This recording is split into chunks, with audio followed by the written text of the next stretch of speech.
Hey there, nation, and welcome to the show where we help you to play miniatures wargaming on a budget. It is I, Commander Cheapskate, and welcome to another episode of Cheap Shots.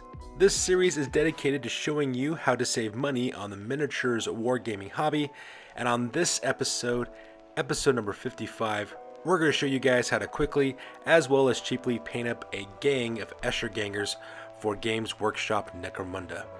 So as you can see in this photo, this is what the end result will be for your miniatures.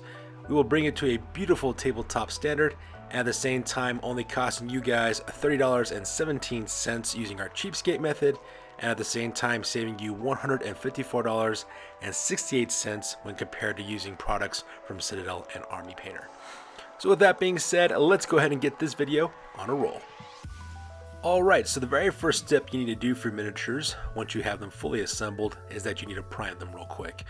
The primer that I use for my miniatures is Rust-Oleum Flat White Primer. I can get a can of this stuff at my local Walmart and it costs me $3.99. Now, priming is a very important part of actually painting up your miniatures because the primer basically does two jobs. The very first thing that primer does is that it basically creates an uneven surface for your acrylic paints to adhere to. If you were just to paint your bare gray plastic miniatures with acrylic right out of the pot without even using any primer whatsoever, the problem is that the finish on your miniature could actually be ruined. And the reason why is because the surface of the plastic miniature is too smooth for the acrylic paint to adhere to.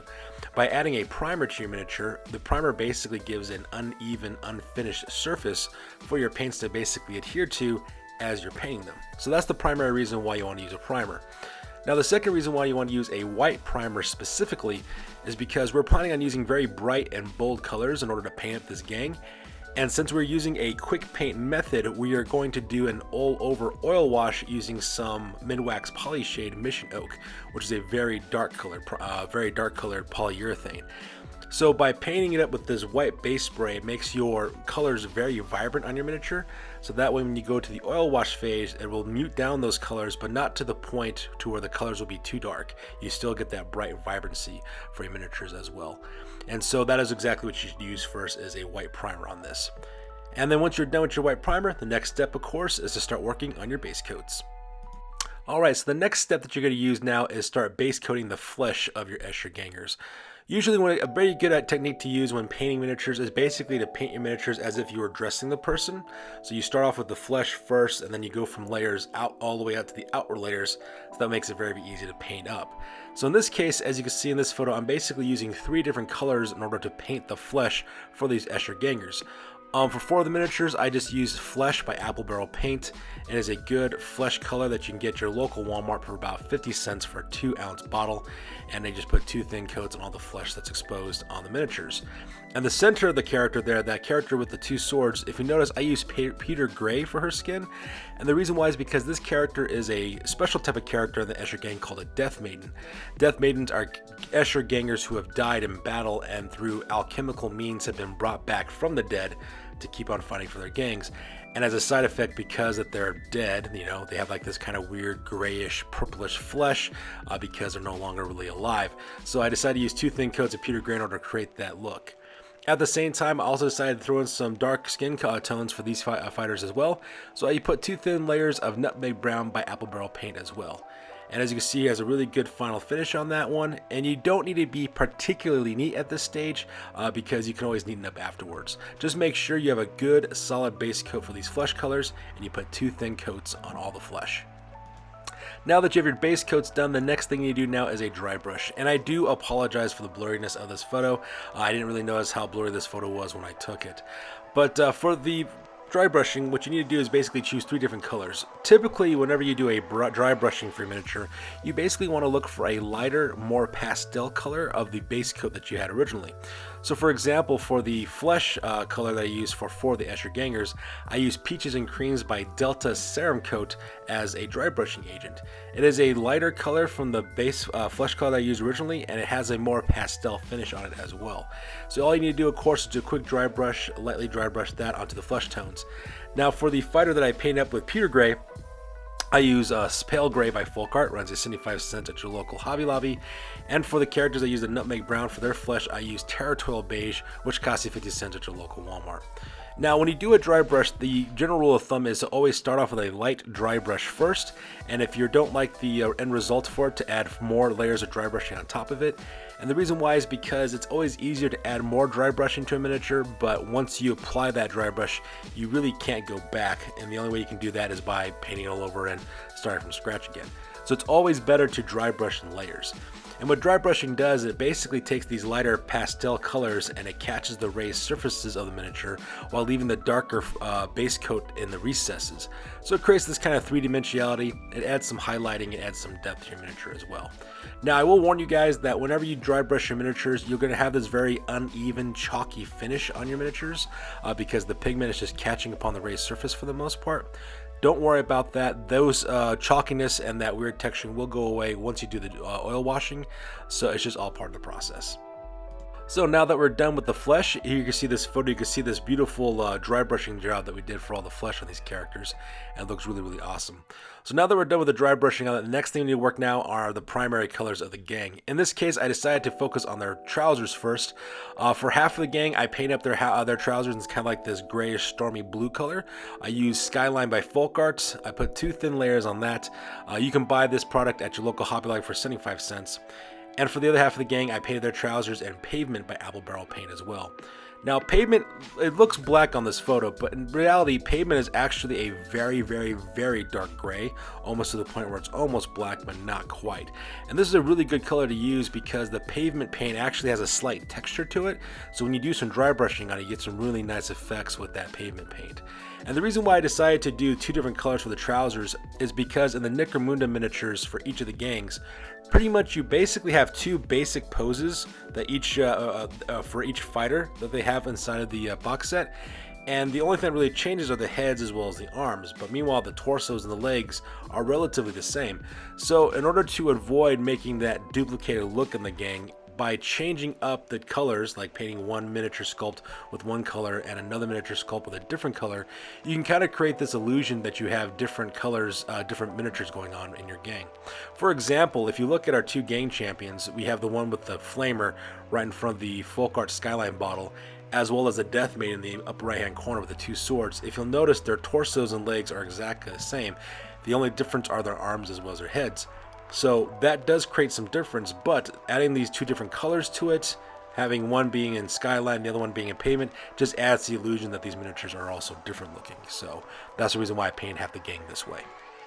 So now that we are done base coating the trousers on these fighters, the next thing we need to do is a dry brush. And the dry brushing process is exactly the same method that we use when we dry brush the flesh on these miniatures. Now, regardless of whether you use Skyline or Pavement for the pants, we're going to dry brush these trousers in exactly the same color. And that color is Pale Gray by Folk Art. As you can see, it does a really good job bringing out the finer details in the miniature, as well as catching up on the highlighted areas and the elevated portions of the trousers, while that dark storm gray color and black Pavement color still stays in the recesses. So that's one of the reasons why I like using it. So you're just going to do an all over dry brush real quick on the trousers, and then you're ready to move on to the next step. Alright, so the next thing you do now is to work on all the yellows in this gang. So just to give you guys an idea about this gang is called the Killjoys. It was the name of a gang that we used in our original Underhive Wars of series of Necromunda battle reports. And my sister, who's going to be playing this gang, she wanted the paint job from the previous gang from the Underhive Wars to match somewhat to this current gang with the new miniatures. So because of that, there was a lot of yellows and pinks in that gang, and that's exactly what I decided to use for this one as well. So in this case, I decided to pick out their chest breastplates, as well as some of the fabric that they have, like their sashes, as well as their belts. And I picked those out in 2 thin layers of Golden Sunset by Apple Barrel Paint. It's a nice kind of goldenrod yellow color, so it's still very bright and vibrant, but at the same time, not too bright. It still has kind of like this darker tone to it, and it costs 50 cents at your local Walmart. So all I did is I picked out the parts that want to be in yellow with 2 thin coats of Golden Sunset. Now, after I get done with the breastplates as well as all the sashes I want to paint in yellow, the next step I want to do now is add some accent colors. Now, in some cases, a nice contrasting color to the bright yellow that we used on the breastplates is to use another color called Tuscan Teal by Apple Barrel Paint. It's a very dark teal color, and what I used for that color, I decided to pick out some of the sashes that these characters are wearing. And at the same time, the gang leader, she has an overcoat that she wears over her shoulders, kind of like a cape, and I decided to pick that out in Tuscan Teal as well. And the reason why is because it's a nice rich teal color that contrasts very nicely with the yellows that are going to be in this gang, and same thing with the pinks that are going to be used later on, so it's a nice little color to do that. So all I did is I put 2 thin layers of Tuscan Teal and all the accent colors that I wanted to be teal colored, and then I'm ready to move on to my next step. So now that we're done base coating all the portions that we want in teal, the next thing we need to do, of course, is a dry brush. In this case, I use Dutch Aqua by Folkart. It runs you 75 cents at your local Hobby Lobby. And all I did is I just took thin layers of that and just did a quick dry brushing on the sashes, as well as the jacket, as well as like the bandito mask that the Death Maiden is wearing across her face, and just did it once over real quick with some dry brushing. Once again, as you can see, that Dutch Aqua does catch up on the high raised surfaces of the miniature while leaving the darker teal color in the recesses. So it adds some really nice three-dimensionality to it. Alright, so now that we're done with most of the clothing on these miniatures, the next thing we need to do now is work on the hair. Like I said before, this gang is called the Killjoys, and one of the most colors that popped up the most in the last time that I painted up some Escher Gangers was this bright magenta pink color that we used for the gang. And my sister Shade wanted exactly the same kind of color scheme for her gang. So in this case, I picked up all their hair in 2 thin coats of Diva Pink by Apple Barrel Paint. You can find this at your local Walmart for about 50 cents. And Diva Pink is actually a very vibrant pink color, almost like a neon pink, kind of like a Dayglow pink a little bit. It has a really nice contrast to the yellows and teals and the blacks and the grays that these characters are wearing. So all I did, as you can see in this photo, I just picked out all their hair in just 2 thin layers of Diva Pink. It has a really bright, vibrant finish. And now that we're done base coating, the next thing we need to do now is a dry brush. So all as you see in this photo, what I decided to do now is to just do a quick dry brush real quick on all the hair. I use Cameo Pink by Apple Barrel Paint. It runs you about 50 cents at your local Walmart. And as you can see, I just do a simple dry brushing for all the hair for each of the gang members of the Killjoys. And as you can see, that bright pink color is on the raised surfaces in the miniature for the hair. At the same time, that darker Diva Pink is still in the recesses. Adds some beautiful variety as well as some three-dimensionality to the miniatures as well. As you can see, this gang is slowly coming together bit by bit. So now that we've gotten the hair taken care of, the next thing we need to do now is work on the weapons. In this case, I use Bright Magenta by Apple Barrel Paint. It's a nice, somewhat light magenta color that I use for all the weapon casings for each of the guns as well as the weapons that these gang members are carrying. Like I said, we're kind of going for like this pink sort of inspired paint job for this Escher gang, so we just put 2 thin layers of bright magenta. So as you can see, we have some on the needle gun, the pistols, as well as the last guns, as well as the bolter and the chainsaw the leader is carrying, the auto pistols of the 2 wild runners. So that's all you need to do is put 2 thin layers of bright magenta on it. It's a nice vibrant magenta color, and now that we're done with that, we need to do another dry brush. And once again, we use Cameo Pink for our dry brushing agent for all the weapons casings, so it has a nice vibrant finish there. As you can see, Cameo Pink is a nice pastel color, which is a lighter shade than magenta color, so that beautiful rich magenta color is still left within the recesses of the miniature, while at the same time the Cameo Pink is caught on the raised surfaces. You can really see this on the last gun that is being carried by the gang member on the right hand side in the front rank. She has a kind of slug over her shoulder. As you can see, she has like this ribbing along the forward stock of the weapon on the foregrip, and you can see it does a really good job of bringing out those details and the texturing on weapons casings for these gang members. So now that we're done for the majority of the colors of the gang, the next thing we need to work on now are some of the finer details that these gang members are carrying. For example, if you notice, a lot of these gang members have like these kind of like scrunchies on the tails that they have for their hair. So for that color, I just picked those out in 2 thin layers of Tahiti blue. It's a nice, bright, vibrant turquoise color that contrasts very nicely with the pink hairstyle that the characters are wearing. So for any scraps of fabric that might be on these characters, like the scrunchies for their hair, some of them also have some like armbands around their bodies as well. They also have some leg bands around their boots too. So whatever small little details you want to pick out in that bright turquoise color, just put 2 thin layers of Tahitian blue. It's made by Delta Ceramcoat. You can get this at your local Hobby Lobby for about 65 cents. So now that we're done with that, we're continuing on with some more of the finer details of our miniatures. In this case, we're using Lime Tree by Apple Barrel Paint. Lime Tree is a very bright, vibrant lime green color, almost like a neon green, kind of like a Dayglow green kind of color. And the reason why we're using this color is because the Escher gangs, especially in the lore of Necromunda, a lot of the Escher gang members use poison attacks. Either they have weapons coated in poison blades, or they use chemical weapons of some sort in order to kill their opponents. So to help create that illusion that these gang members are using such toxic materials for their weapons, I use this lime green color for things like blades, for example. So if you see our Death Maiden, she has 2 stiletto swords which have toxic attacks for their traits. By painting the blades that lime green color, it makes it look like that these blades are actually covered in poison. I did exactly the same thing with the stiletto knife that's carried by the ganger there on the right hand side, as well as the exposed flame for the Nightshade Kim Thrower that the champion for this gang uses as well. I just put 2 thin layers of lime green, and from there we're ready to move on. Alright, so the next step, we're continuing on with our detail work. So what we need to focus on next are the leather goods. So these Escher gangers have a lot of things like slings in their guns, belts, web gear along their hips as well as their waists. So because of that, I decided to divide the gang into 2 sides once again and use different colors. Now for the gang members that have the skyline colored trousers, I use Pavement by Apple Barrel Paint for all the leather goods. And the reason why is because that pavement color contrasts nicely with the skyline color of their trousers. I just put 2 thin coats on all the leather goods that these characters are carrying, and I'm ready to move on to my next step. Now for the fighters that have the pavement colored trousers, I use Territorial Beige because it's a nice contrasting color to that black color. Just put 2 thin coats on that, and then we're ready to move on to our next detail. So the next step we're working on now is some more detail work. In this case, we're working on some of the gear that each of the gang members are carrying. Now, the nice thing about these Necromunda sculpts is that there's a lot of detail, things like grenades, canteens, satchels, explosive device, bio boosters.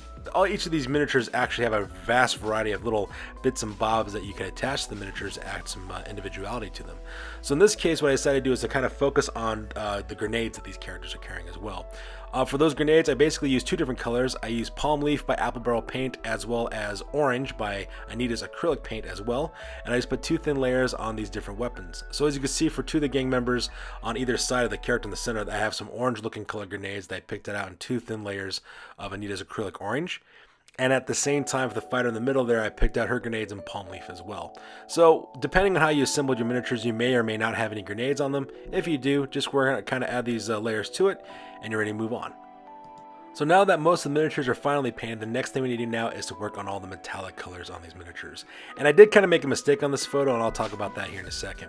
So when we start working on the metallics, what you need to do first of all is use Gunmetal Gray by Folk Art. It's a nice dark silver color, and I use this color for all the metal weapons that these characters are carrying as well. So things like the barrels of their guns, the chainsaw blades, the chainsword, magazines for the weapons as well, bits of armor that they have carrying around themselves. For example, their breastplates, while we picked those out in yellow, they actually have this metallic border around the outside of the breastplates that we used. So I picked those out in Gunmetal Gray as well. So I just put 2 thin layers of Gunmetal Gray, and you're ready to move on from that point. Now I forgot to take some photos of the other metallics I used as well, so we're just going to talk about that real quick. The other colors I used were Pure Gold, that's also made by Folk Art, so I use this for all the gold metallics I'm going to use for the characters. Things like the hilts of their blades, some of the accent pieces of some metallic pieces like medallions and jewelry that these fighters are wearing as well. And at the same time, I also use Copper by Folk Art as well, putting 2 thin layers on that. So these are things like the Kim synth that these characters are carrying. A lot of these characters are carrying respirators and the gas tanks on their people, on their person. So for those details, I just picked those out in 2 thin layers of copper paint as well. All 3 of these products can be found at your local Hobby Lobby or Walmart, and they cost approximately 75 cents per 2-ounce tube. So now that we're all finished with the metallic paints, the next thing we do now, of course, is to pick out the skulls on these miniatures. A lot of these Escher gangers are carrying things like teeth on necklaces, claws on belts. They have skulls hanging from their belts as well. It looks like kind of like cat and raven skulls, in which case I just use Khaki by Apple Barrel Paint. It's a nice dark tan color. You can get this at your local Walmart for about 50 cents. Just put 2 thin layers of khaki paint on all the bones, the skulls, and the claws in the miniatures, and you're ready to move on to your next detail. So the very last detail that we're going to pick on these characters real quick are the jewelry that they're wearing as well. So as you can see in this photo, here's the finished metallic paint as you can see there. I forgot to take pictures of the copper as well as the gold when I did those steps, so I do apologize for that one. Now these gang members of course are wearing actually quite a bit of jewelry on them. They usually have like this eye icon that they're wearing. The Eschers basically have a lot of feline type of animal iconography on their armor, and so one of the main symbols that's used in Escher Gang is kind of like this cat eye that kind of looks at you. So for the miniatures that actually had that, what I decided to do is to pick out those gemstones and 2 thin layers of Dutch aqua. It's a nice contrasting color for the pink and the yellow that these characters are wearing, so that really picks out. So if you look at some of the gang members on their belt buckles, they actually have like this eye icon that makes up this cat eye looking icon on their belts. Same thing with the gang leader that has on her bolter. You can see that she has like a little eye carved into the surface of that as well. So all the jewelry, we just picked out 2 thin dots of Dutch aqua, and now that we're done with our base coating and our dry brushing, the next step now is a quick oil wash. So now that we're done with the dry brushing and the base coat, the next thing we do now is an oil wash real quick. Now for this quick paint method, I basically use mid-wax polyacrylic in polyshade in mission oak color. And the reason why is because it's a dark stain that basically goes into the recesses of the miniature, so it brings out a lot of those details on it. At the same time, it also mutes down the colors a little bit, so that way they're not as bright or vibrant, but it's still bright enough to where you can see them. And at the same time, the oil works its way into the recesses and also smooths out the transitions between our base coats as well as our dry brushes as well. Now you could use Army Painter's Strong Tone, which is a very good product for this quick style method of painting. The only problem though is that Army Painter Strong Tone costs you about $32 per can, whereas mid-wax polyacrylic only costs you $7. So that's the reason why I use the polyacrylic, because it's significantly cheaper than the Army Painter product. Now, once you get done with that oil wash, the next step is basically just time. You have to let these miniatures sit and dry and cure for about 24 hours. And the reason why is because not only is there a stain in the polyacrylic that kind of makes it darker, there's also polyurethane as well, which will help to, when it dries, create a nice hard coating on your miniatures and protecting your paint job. Now, the side effect of this oil wash product is that once it dries and cures, you're gonna have this bright kind of candy coated sheen to the outside of your miniatures. If you don't like that look, you can always use a can of matte spray varnish, in which case that's what I used. I used Krylon's matte varnish spray. It cost me $5 at my local Walmart. Just do a quick once over once it dries and you're ready to move on. Now you do want to wait 24 hours before you touch the miniatures, otherwise you could ruin the finish on your miniatures and you have to start all over from scratch again. So as you can see in this photo, this is what the miniatures look like after you let the oil wash dry and cure. I also sprayed them with some matte varnish, and as you can see, we got this nice, vibrant, bright colored gang with this beautiful tabletop standard done to them. So now that we have the miniatures finished with, the next thing we need to do now is start working on the bases. Now in this case, I wanted to create kind of like this stained oil slick surface, a metallic surface that these Escher gangers are walking on. So what I decided to do is to pick up the bases in 2 thin layers of gunmetal gray by Folk Art. It costs 75 cents at your local Walmart, so that way you have that nice dark kind of industrial decking that these characters are walking on. Then the next thing you need to do now to create that oil slick dirty look is to do a wash. In this case, I use Burnt Umber by Albert Barrel Paint. Now for those of you guys who like using washes in your miniatures, like different colored washes, I'm gonna ruin washes for you guys real quick. Traditionally, a lot of people just buy their washes either from Army Painter or from Games Workshop because it has a nice thin pigment color that you can use and brings out the details for your miniatures, which is a great product. It does exactly what it's advertised for. But the problem is that you can make your own wash very cheaply. All you need to do is just take your color that you want to make into a wash, put it in a palette, add some water to it, and mix it together till it's about the same liquidity and viscosity as milk, and then you have an oil. You have a wash. That's all it is. It's just simple watered down paint is all it is. You could pay extra by buying washes from different companies, but in reality you can make your own wash, and it's very simple. Just add water to your paint and water it down. That's all you need to do. Now some people might argue, well, Commander Cheapskate, by adding water to your paint, all you're doing is thinning out the pigment and it's not as vibrant or strong colored. Okay, granted, that does happen, in which case, if that is the case, you're not happy with the wash that you've done, all you do is you just add another layer of your wash on top of it, and then it makes the washing darker is what it does. And that's all you really need to do. So in this case, as you can see in these bases, all I did is I took my Burnt Umber, added some water to it, watered it down to the consistency of milk, added a layer of the wash all over the metallic bases. I did this twice, and then you got this nice kind of beautiful stained dirty oil decking look to your miniatures.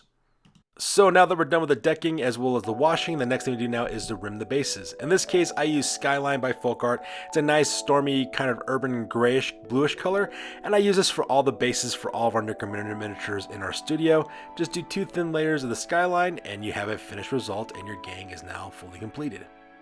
So here's a copy of the image that we used at the very beginning of this video. As you can see, these Escher Gangers have a beautiful tabletop standard for the miniature, for the coloring. They have really bright, vibrant colors, and they look like they're ready to throw down and earn fame, glory, renown, and territory in the twisted urban hellscape of the Underhive. So now that we're done showing you guys exactly what we did for our Cheapskate technique for painting up these miniatures, what we're going to do now is go through a shopping list showing you exactly how much this same method would cost you if you were to buy only Citadel as well as Army Painter products, and talk about the savings and difference in cost between the 2 methods. So that being said, let's get that cost saving analysis on a roll. So this is assuming that you're purchasing every single item for the very first time from both Citadel as well as Army Painter. These are the colors you're going to need. First of all, for your base coat, you will need to use a can of Corax white spray. It costs you $17 in order to do that. After you get done with that, you need to do all the flesh colors using Cadian Flesh Tone, Slaanesh Gray, as well as Bugman's Glow.